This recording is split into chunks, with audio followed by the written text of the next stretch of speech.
I can still hear the whispers at night. When the wind blows through the branches of the old baobab tree, it carries voices from long ago. They say the tree is cursed, that it holds the souls of those who have wronged it. I never believed in curses. That was until I met the whispering baobab. My name is Kamsi, and I come from a small village in Obesai. Our village is surrounded by thick forest and rolling hills. The heart of our village is an ancient baobab tree. This tree is enormous, with a trunk so wide it would take 10 men holding hands to circle it. Its branches stretch out like giant arms, offering shade and shelter to anyone who seeks it. As a child, I loved to play near the baobab. My friends and I would climb its branches, pick its fruit, and hide in its shade on hot days. The elders always warned us not to stay too close to the tree after sunset. They said the tree was alive, that it could speak and listen. We laughed at their stories. Trees don't talk, we thought. One evening, my grandfather, who was the village storyteller, gathered all the children around the baobab. The sun was setting, and the sky was painted in hues of orange and pink. He began to tell us the tale of the whispering baobab. Long ago, he started, this tree was not just a tree. It was home to the spirits of our ancestors. The tree listened to their whispers, their secrets, and their wishes. It was said that those who respected the tree were blessed with good fortune, while those who disrespected it faced terrible consequences. We all listened intently, the hair on our arms standing on end. My grandfather's voice was deep and resonant, making the story come alive. He continued, there was once a young man named Kwame who lived in our village. Kwame was strong and brave, but he did not believe in the power of the baobab. He thought it was just a tree, nothing more. Kwame would mock the elders and their stories. One day, he decided to prove that the baobab had no power. He carved his name into its trunk, laughing at the thought of a tree holding any real power. That night, as he slept, Kwame had a strange dream. He saw the baobab tree, its branches swaying as if in pain. He heard whispers, soft and sorrowful, calling his name. The next morning, Kwame woke up feeling uneasy. He tried to shake off the dream, but the whispers stayed with him. He went about his day, but the whispers grew louder, following him wherever he went. Days turned into weeks, and Kwame began to lose sleep. The whispers haunted him, making him restless and afraid. He finally went to the elders and confessed what he had done to the tree. The elders told Kwame that he had disrespected the spirits of the baobab tree. To lift the curse, he had to make amends. They instructed him to bring offerings to the tree and ask for forgiveness. Desperate for peace, Kwame did as he was told. He spent many nights at the foot of the baobab, praying and offering gifts to it. Slowly, the whispers began to fade. Kwame regained his peace, but he was never the same.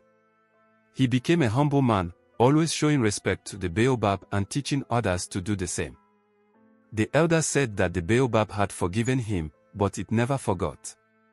As my grandfather finished the story, the sun had disappeared, and darkness enveloped the village. We all sat in silence, the weight of the tale heavy on our young minds. From that day on, I never disrespected the baobab. I grew up, but the story stayed with me. Years passed, and I became a young man. I had always been curious about the baobab, but now I was also cautious. One day, I decided to leave the village and seek work in the city. I found a job in Oja. The city was bustling with life, and I quickly got caught up in the fast-paced lifestyle. Months went by, and I rarely thought of my village or the baobab tree. But then, one night, I had a dream. In the dream, I was standing in front of the baobab. The branches were swaying gently, and I heard the whispers. They were soft and distant, calling my name. I woke up with a start, my heart pounding in my chest. The dream felt so real, so vivid. I couldn't shake off the feeling. I decided to take a break from work and visit my village. When I arrived, everything looked the same. The village was peaceful, and the baobab stood tall and proud, just as I remembered. I felt a strange sense of comfort and unease at the same time. That evening, I went to see my grandfather. He was older now, but his eyes still held the same wisdom. We sat under the baobab, and I told him about the dream I had. He listened quietly, nodding his head. When I finished, he placed a hand on my shoulder. "The baobab called you," he said. "It wanted to remind you of where you come from. Never forget your roots, Kamsi. The tree has watched over our village for generations. It holds the memories and spirits of our ancestors. You are part of this place, and it will always be a part of you." I spent the night in the village, under the watchful eye of the baobab. As I lay in bed, I heard the whispers again. This time, they were not unsettling. They were soothing, like a lullaby. I fell asleep with a sense of peace I hadn't felt in a very long time. The next morning, I woke up early and went to the baobab. I stood before it, feeling a deep connection. I reached out and touched its rough bark. The whispers grew louder, filling my mind with images and memories. I saw visions of my ancestors, their lives, their struggles, and their joys. It was as if the tree was sharing its knowledge with me. I spent hours by the baobab, absorbing its wisdom. I realized that the tree was not cursed, it was a guardian. It protected our village and its people. It held the spirits of our ancestors, keeping their memories alive. The whispers were not a warning but a reminder of our heritage. I decided to stay in the village for a few more days. I helped the elders with their tasks and listened to their stories. I felt a renewed sense of purpose, and a deeper understanding of my roots. The baobab had given me a gift, and I was grateful. When it was time to return to the city, I knew I would never forget the baobab. I promised to visit often and to honor the tree and its spirits. As I left the village, I glanced back at the baobab. It stood tall and proud, its branches swaying gently in the breeze. The whispers followed me, but they no longer frightened me. They were a part of me, a part of my heritage. Back in the city, life continued as usual. But I felt different. The connection to the baobab and my village was stronger than ever. I shared the story of the whispering baobab with my friends and colleagues. Some laughed, thinking it was just a tale. Others listened with interest, intrigued by the idea of a tree holding such power. I made it a point to visit my village regularly. Each time, I would spend hours by the baobab, listening to its whispers. I felt a deep sense of peace and belonging. The tree had become a part of my life, a constant reminder of my roots and my heritage. One day, I brought a friend from the city to the village. His name was Daniel, and he was curious about the baobab. He had heard me talk about it often and wanted to see it for himself. We arrived in the village, and I introduced him to my grandfather. We sat under the baobab, and my grandfather told him the story of the whispering baobab. Daniel listened intently, just as I had years ago. When my grandfather finished, Daniel looked thoughtful. "Do you really believe the tree is alive?" he asked. I smiled. "It's not about believing. It's about understanding. The baobab is a guardian.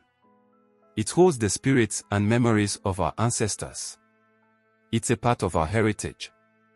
Daniel nodded, still looking skeptical. That night, we stayed in the village. I hoped Daniel would have a dream, just as I had. But he didn't. The next morning, he still seemed unsure. Before we left, I took Daniel to the baobab. We stood before it, and I placed my hand on the trunk. "Close your eyes," I told him. "Listen." He did as I asked. For a few moments, there was silence. Then, I saw his expression change. His eyes widened, and he looked at me in amazement. "I hear it," he whispered. "I hear the whispers." I smiled. "Now you understand." Years went by, and the village grew. But the baobab remained the same, a constant presence. My grandfather passed away, leaving me with the responsibility of telling the stories. I became the village storyteller, sharing the tale of the whispering baobab with the next generation. One day as I was sitting under the baobab, a group of children gathered around me. Their eyes were wide with curiosity, just as mine had been. I began to tell them the story, my voice echoing through the branches of the ancient tree. Long ago, I started. This tree was not just a tree. It was home to the spirits of our ancestors. As I spoke, I felt the whispers around me, guiding my words. The baobab was alive, not just with the spirits of the past, but with the hopes and dreams of the future. It was a guardian, a protector, and a teacher. I knew that the whispering baobab would continue to watch over our village for generations to come. And I would always be there to listen, to learn, and to share its stories. Now, as I sit under the baobab, I feel a deep sense of peace. The whispers are a part of me, a part of my soul. I know that the tree will always be there, standing tall and proud, a testament to our heritage. If you ever visit my village, take a moment to stand before the baobab. Close your eyes and listen. You might just hear the whispers of the past, guiding you, reminding you of where you come from. The whispering baobab is not just a tree. It is a symbol of our history, our culture, and our identity. It is a living, breathing part of us, a connection to our ancestors and our future. And as long as the baobab stands, its whispers will never be forgotten.